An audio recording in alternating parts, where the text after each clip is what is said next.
Hey to my gorgeous Pisces, it's Dr. Leona Mercury coming in for your next 48 Pisces. You are that 12th house. Right now you have Saturn retrograde and Neptune retrograde conjunct there in the 12th house. And Saturn actually is really close to Aquarius at this point. And we'll get even closer as we move into November before it goes direct again.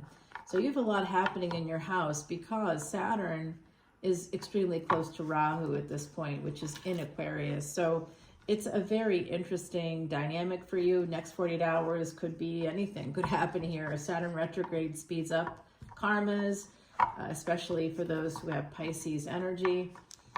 And kind of have to think about that a little bit. Where are you at? And when, how, what, etc. All right, we do have a Wheel of Fortune here at the bottom. We're going to see what's going to happen over the next 48 hours. We do have Amavasya or new moon coming in. That's happening in Vedic Libra. Guys, we have an 8 of Wands here. Well, I do know a Pisces Ascendant with Pisces Sun and Pisces Venus conjunct. 8 of Wands, yeah, that's about right. And there you are, coming right out of the gate here, taking that leap of faith, coming in for a landing for that 9 of Cups. You know what? Good news, Pisces. Some of you may think that Pisces in Vedic astrology is usually what people would think in tropical is Aries. So, one of our beloved soul family members, has that Pisces energy and actually does have Pisces in the first house, but Aquarius, it's a dual ownership house with Aquarius. So there's the first few degrees are in Aquarius. So, and technically speaking, and there's planets in those first few degrees in the first house. So it's a very interesting chart, a very interesting placement, but that could be you too. You could be less Pisces than you think, or it might be there in that first house, so you have that in your physical life. But traditionally, if you believe that you are an Aries, it's very likely in the first 25 degrees of Aries you would actually be Vedic Pisces. So always go one back. So if you're here as a tropical Pisces, go one back to my Aquarius reading. Because I'm going to tell you right now, the Pisces Ascendant, Pisces Sun, Pisces Venus that I know, this is matching exactly their experience. Where, love messages, texts, emails, phone calls, something's happening, and taking that leap of faith, taking a chance for happiness. Not just for, it's for happiness. It leads to great happiness. This is an opportunity for big happiness coming at you. And it could be with a person that's a little bit Fa Mulan energy. Well, that might be an energy like mine, yeah. Yes, lovers. Ooh. Oh, this is a hot ticket right here. Leo coming out, Gemini, and then of course you are right there, Pisces. This is what's happening on the surface, and now we're going to see what's beneath the surface, the moon. Oh, so this is secret lovers with the moon underneath the lovers card. Secret lover. Oh my God. Don't know. That's like, what is that? 80s? I don't know what that is, but that popped in my head. So yeah, this person coming in, because you like how strong this person is. I think it's your energy moving towards this other individual.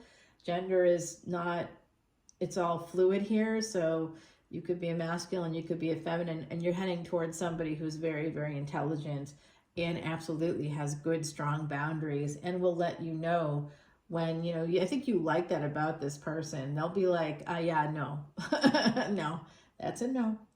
That's a no. They could have Cancer in their chart. You could have Cancer in yours. There's also this energy of Gemini. Now they are looking at Gemini. If they happen to be with that sword, they could be that warrior energy, which connects with Aries, but also with Sagittarius. So this person, if they're a Saggy, they could be, Gemini would be their 7th house. They may be looking at you like you are a marital snack. Like, hey, let's go. This lovers thing, this isn't going to be a forever lovers thing. I want this to include a home, to include a family. Some of you want to go towards their house. This is bedtime boo energy beneath the surface. Oh, by moonlight, the next full moon, we're going to see that energy in early November. The next series I'm dropping after this one is completed is the full moon. I'm working on it right now. All right, we have this 5 of Cups with the happiness factor. There's something here there's regret on both of your parts. Is that, did somebody have to like take a trip, or did someone move, or this is an energy that the happiness, this is what we see on the surface, so happy about it, but then there's just this sense of, oh gosh. So this also tells me, Pisces, someone here could be attached.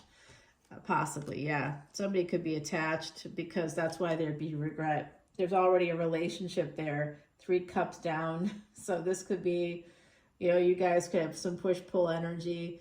Like I said, my Pisces ascendant friend there, I definitely, you know, we get mad at each other, but never can stay angry. We're going to be friends, you know, pretty much forever, but it's definitely a push-pull. It can be.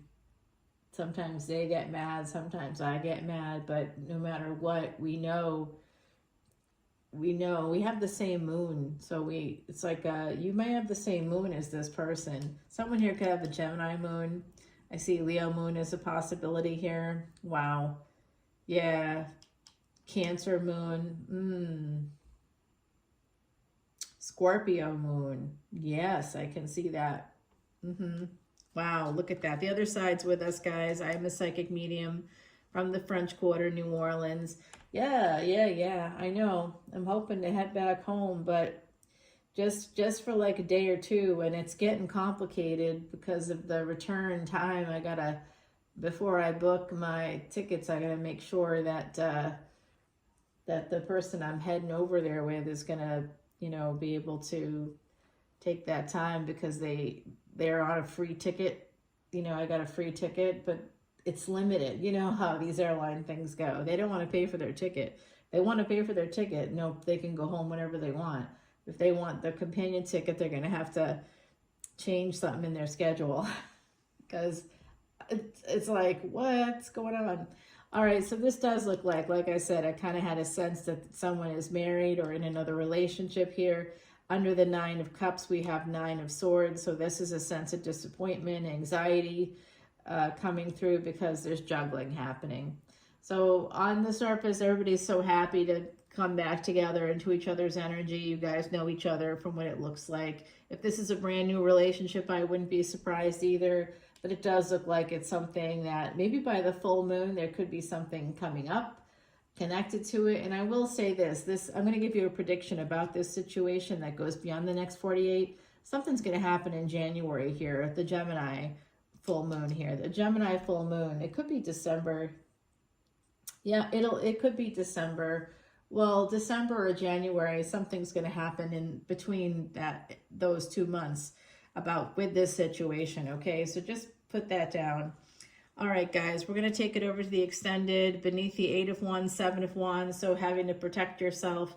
So someone, you know, and that's what I'm going to say too here. I'm picking up on with this energy of 2 of Pentacles. You don't know who this person's talking to, who's seeing the messages, who's got access to their phone. So if they have someone else and it's not like an open situation, or even with like a friend of mine who's from, you know, dual citizenship, has citizenship in a country where you can marry more than one person. Obviously, in this country, you can only marry one person.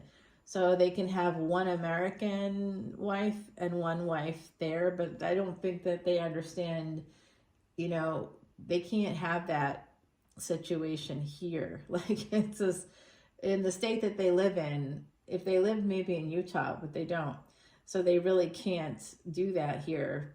I think but you could, you know what I mean? Like, maybe it's, I don't know where you are. You could be anywhere in the world, but you could live in a country where there could be more than one spouse or partner is legally allowed. So it could be anything like that, I suppose. But I just think ultimately it's probably being juggled no matter what. And so you got to be careful what you say in the messages back and forth. All right, let's grab you an oracle card and we'll take it over to that extended, guys. We're going to see what's happening, go a deeper dive into the next 48 hours. And I also gave you a prediction about this situation. There'll be some change, some big thing happening within this particular situation with this person between December and January, December 2025, January 2026, whenever you see it's meant for you, just letting you know it's going to go down here. Find a place to withdraw to. You know, it's a good idea. Meditate, think about this. It is the fall time. This is definitely a Virgo energy, which is the opposite. It's the same destiny track. Virgo, Pisces, 6th and 12th houses are activated for you. That was K2. You guys were under the magnifying glass for about 18 months. That ended in May. Now it's Leo and Aquarius. It's under that magnifying glass. So for anybody that has a dual ownership house, like we talked about earlier, could be Pisces, Aries, could be Aquarius, Pisces, whatever it might be for you. Just make sure that you know that that's a possibility, and it all depends on the degrees of your ascendant, and that's what will affect your physical life the most. All right, besides wherever you have your Mars. All right, guys, let's take it over to that extended. The next card coming up, oh, it's a good one. It tells me who it is. You know what? I think they could be younger, and they're very hot. They're very hot. Someone's watching this situation. Like I said, let's go deeper dive. We're going to find out more about this person, but it's right there. I will see you again soon. There is a big change coming in, whatever this is. Someone really wanted to do this, but there's all this regret, anxiety, juggling, defensiveness. I think this may not last. I think it's a push-pull situation where you come in, you reunite, and then you have to separate, and that ultimately creates problems, and then you come back together again. It's like a constant cycling. It's a cycle. You guys might be trapped in a cycle, and the only way to end a cycle like that is to end the relationship, even though I know that will be very hard. I don't know that it's something that is possible here, because it looks like the two of you may need each other to survive. That happiness, the sense of emotional return that you both get it. The opportunities too, I don't think you can keep your hands off of each other. I think you just have like a really good time together. All right, guys, I'll see you on the extended. All that information is below. Bye now.